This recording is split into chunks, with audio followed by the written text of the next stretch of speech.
Hello guys and welcome back to our channel Barca Admirers for today's video comprising all the latest news updates and transfers roundup regarding Barcelona. In this episode, we have covered the rather serious contract situation of several players as the board is working fast to renew Ansufati and yet another talented youngster. Meanwhile, Pedri and Garcia enter the 40-name shortlist for the Golden Boy Award as Ronald Koeman has been given an ultimatum by the club to deliver results before his time runs out, along with many more such updates. So make sure to watch this video till the very end without skipping over any part. Now before we begin, a small shout out to OneFootball. If you are a football fan and want to stay updated about the plethora of latest news coming up in the vast world of football, then OneFootball is the best app for you. Be it the latest news updates, transfer rumors or update about club or international football, OneFootball has got it all covered. It is completely free to use and its biggest perk is that it gives you real-time match updates whenever a game is being played out, and whenever there's a major incident in the game, you will be notified by the app. You can select your favorite club and it will suggest you personalized articles. In my case, it's definitely Barcelona. Be it game statistics, current form of your team or individual performances of your players, you get it all. La Liga, Champions League, English Premier League, Serie A, World Cup, Bundesliga, League One, MLS or AFC Champions League, everything you want, it's here. So go ahead, check it out. Link to download the app is given in the description of this video. To start off today's news roundup, we have a report by Spanish publication Mundo Deportivo. It states that Felipe Coutinho turned the whistles into an applause with his football against Bayern Munich. The Brazilian showed bits of his talent and can be an important reinforcement to the team. Also reporting on the Bayern Munich match, reliable journalist Gerard Romero claims that at the end of the game, there were moments of tension in the Camp Nou box, as a couple of fans approached the area occupied by the directors of FC Barcelona and complained about the image that the team gave on the pitch. Mundo Deportivo journalist Fernando Polo had his own views to share on the Bayern Munich match. He said in his most recent interview that against Bayern Munich, the scapegoat was Sergi Roberto, maybe because he represents all the sacred cows and captains for the fans. It is how it is. Instead, maybe someone should say something about Frenkie de Jong, who cost the club 80 million euros and was signed to lead Barcelona's midfield and still has not.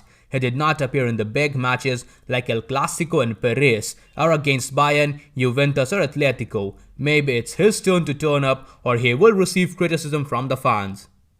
Now there is something that I wish to say on this matter. Sergi Roberto does not represent the sacred cows unit of Barcelona at all, and I guess that is clear by now. If anything, it's Gerard Piqué, and by that logic, the fans should have booed him instead of Sergi Roberto. The fans at Camp Nou really cannot be blamed for whistling at him. We blew our best shots of winning the competition in 2018 and especially in 2019 mostly because of these sacred cows and their ineffectiveness, although many of you all are not ready for that discussion. Roberto's constant side passing and back passing game broke down every single counter-attack against Bayern. Catalans very rarely whistle at La Masia players, more so if they are from Catalonia. So this event really shows how far the discontent has spread even amongst the local fans.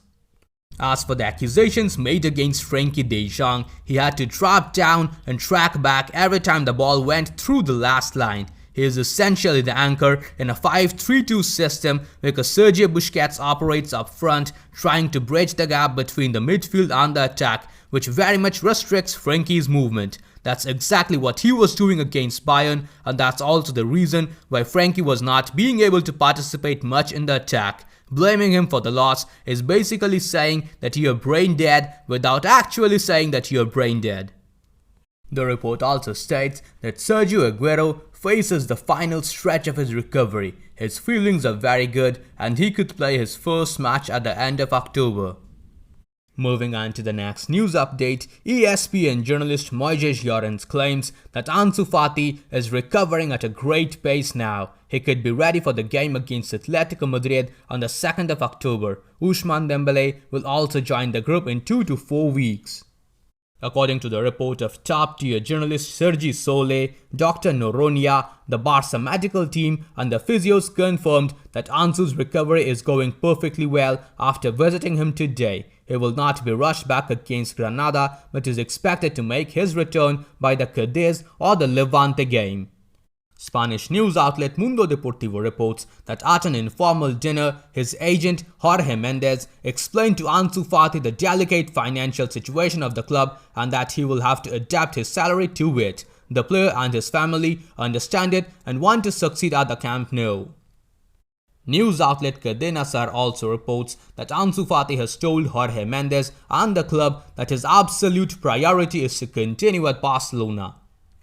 Also reporting on the same issue, trusted journalist Mate Moreto states that Ansufati and his father Bori Fati and Barcelona had a meeting today at the Camp Nou. Nothing is imminent, but Ansu conveyed to the club that he only wants to continue because he wants to triumph at the Camp Nou. As per the report of yet another trusted journalist CK Rodriguez, Sergi Busquets sent Ansu Fati a message asking him to wear the number 10 jersey in this season. Ansu accepted the challenge and is ready to take the pressure that comes with wearing such an iconic number. Meanwhile, Sport reports that Koeman anxiously awaits the return of Dembele and Fati. He expects the duo to give the team everything that they are missing: speed, verticality, versatility, 1v1 dribbling and goals. According to the report of Mundo Deportivo, Busquets has taken Fati under his belt. The Barca captain is very much aware of the youngster's injury and guides him for his return. On Wednesday, after Fati's full training session, the dressing room was impressed with the response of his right knee. For the next news update, Spanish publication Sport reports that except for a major surprise, Barca will revert back to the 4-3-3 system against Granada. For the Bayern game, Ronald Koeman justified his decision by claiming to protect himself from the Bavarian attack, but the board dislikes the formation as it is simply not the same without Messi. However, journalist Laia Tudel reports that Koeman will not change the roadmap and the board has little hope that this situation can be reversed. Reporting further on Koeman's situation, TV3 journalist Marcelo Bachelor claimed that Barcelona's board addressed the possible immediate dismissal of Ronald Koeman at a meeting last night. Firing him would have cost Barcelona 12 million euros and some were in favor of doing it right now. Other board members preferred to wait a few weeks and see if the team actually evolves. News outlet Catalonia Radio also confirmed that Ronald Koeman's future was indeed discussed in the meeting of the board of directors, but nothing has changed. His continuity will depend on the results of the next 3 matches. Journalist Juan Minister reports that President Laporta does not consider Barca B manager Sergi Barjuan qualified to take over the first team job at the moment. Xavi is always an option, but if he was not appointed at the beginning of the season, it is difficult to see him arriving now. However, according to Spanish journalist Maria Guerreros, Garcia Pimienta, the former Barca B manager, would be delighted to listen to proposals from Barcelona despite having been fired recently. Meanwhile, TV3 reports that if Koeman is indeed sacked in the upcoming few days, Jordi Cryuff would be the favorite to take over. News publication Diario AS reports that Laporta and Rafa Yuste do not believe in Koeman, but Matthew Alemany and Ramon Plains believe that he is a lesser evil in the current situation of the club. Jordi Cryuff is however reluctant to take the job due to his friendship with the Dutchman. According to the report of top-tier journalist Tony Joan Martí, in the last few hours, Jordi Cryuff has been pressed, tested and asked again and again if he is willing to take charge of the first team. The answer remains a no for now. Meanwhile, Catalonia Radio reports that Joan Laporta wants immediate results and above all, an improvement in the club's image. Within the board, the way Barca lost against Bayern is more of a concern than the loss itself. Any slip-up next week will put Koeman's future in danger. Major news outlet ESPN reports that Koeman's contract runs until the end of the season, but there are some board members that are unsure that it would be wise to keep him in place until then. Barcelona's economic vice president Eduard Romeu confirmed in his latest interview yesterday that the continuity of Koeman as the Barca manager does not depend on money. He also clarified a few other things with his most recent interview with RAC1. He said that the agreement with CVC involves 2.6 billion euros investment and with the parameters of the league returning 22 billion euros. He defended the club's stand by saying that the CVC would sign an operation above a cost of 13%. Meanwhile, however, Barca have reached an agreement with KOEMAN'S for a long-term operation at a cost of less than 2%.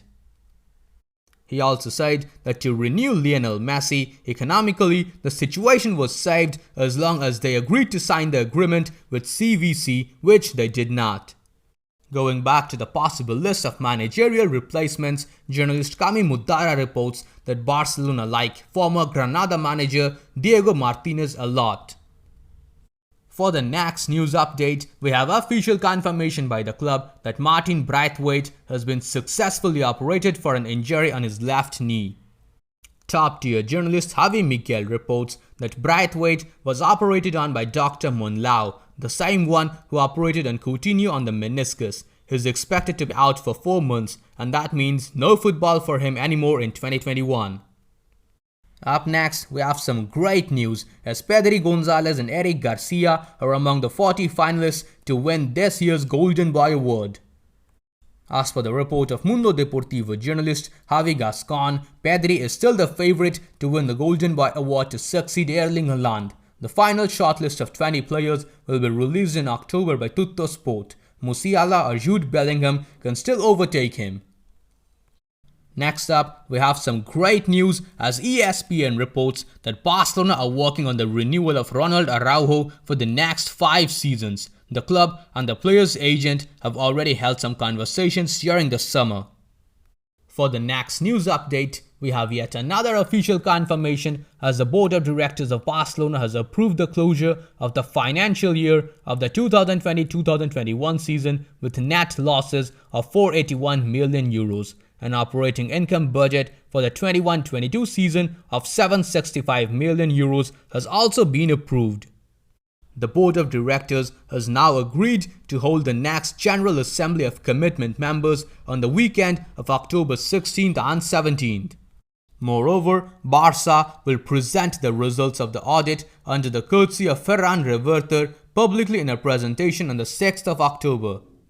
Up next, journalist Xavi Campos from TV3 reports that the last contract extensions which Josep Maria Bartomeu handed in over resigning increased the players' salaries exponentially from the 2021-2022 season. Laporta's board had to renegotiate it with the players to lower their wages and cancel the clause again. Speaking about contract renewal, we have some really disappointing news as top-tier journalists Mate Moreto and Luis Fernando Rojo both report that Sergi Roberto will sign his renewal next week. He will renew with the club for 2 more years until 2024 with a significant wage reduction. That concludes today's news roundup. Now moving on to the transfers section. For the first one, journalist Ferran Martinez reports that although Barcelona likes Karim Adeyemi a lot and has followed him since 2019, there are some doubts whether he will fit at the club. Barca thinks that it will be best if he signs for RB Leipzig. Moving on to the next transfer update, news outlet Fischahe reports that despite Barca's delicate economic situation, the current board of directors is already taking measures to reverse it and dreams of starting to build a powerful team as of next summer. One of the names that are on the mind of President Laporta is Paul Labelle Pogba. Going to the next transfer update, Spanish publication Sport reports that Barca already worked on loaning Raheem Sterling in this past summer, and right now he is a priority objective for the winter transfer window. The footballer is predisposed to sign for Barca and sees it as an ideal destination to have minutes. That's all the news we could collect for you today. If you enjoyed this video, then please subscribe to our channel, press the bell icon, select all and enable all the YouTube app notifications. We have always been overly impressed by your response to our videos. So in this episode, we have decided to set a target of 550 likes. Please Qlers, help us reach our target on this episode as well. Now that's all we have for today's episode. I'll see you guys tomorrow in the next video. Until then, stay safe. Visca el Barça, Visca el Catalunya.